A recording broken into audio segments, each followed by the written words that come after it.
Hello everyone, welcome to Malta. ఇప్పుడు time వచ్చేసి evening 6 అవుతుందండి. చూస్తున్నారండి ఈ బ్యూటిఫుల్ సముద్రాన్ని. ఇది మన మాల్టా దేశంలో ఉందండి. ఇక్కడ మీకు ఒక విషయం చెప్పాలి. నేను ఎప్పుడు అనుకునేవాడిని ఇట్లా సముద్రం ఒడ్డుకి ఇల్లుంటే ఇట్లా రోజు వచ్చి ఎంజాయ్ చేసేవానని.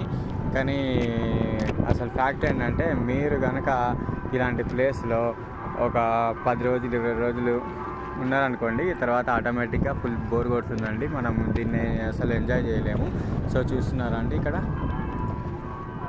బోరింగ్గా ఉంటుందండి. ఎప్పుడు చూసి సముద్రాన్ని చూసి ఇట్లా కూర్చోలేము. నేను ఇంకా మంచిగా ఉంటుందేమో అని అనుకున్నా, కానీ ఇక్కడ నేను చాలా రోజుల నుంచి ఉన్నా కదా, నాకు అనిపిస్తుంది అసలు చిరాకేస్తుంది.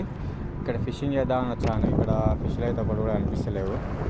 అన్ని డ్రైనేజీలు మొత్తం తీసుకొచ్చి ఇక్కడ సముద్రాల్లో కలిపేస్తున్నారు ఎక్కడికక్కడ. అందుకనే నాకు అక్కడ ఉన్నాయి కానీ చేయాలనిపించట్లేదు. సో పట్టిన ఫిష్లు కూడా అందులో వదిలేసిన నేను. చూస్తూనే ఉండండి మరిన్ని వీడియోల కోసం. Like, share and subscribe.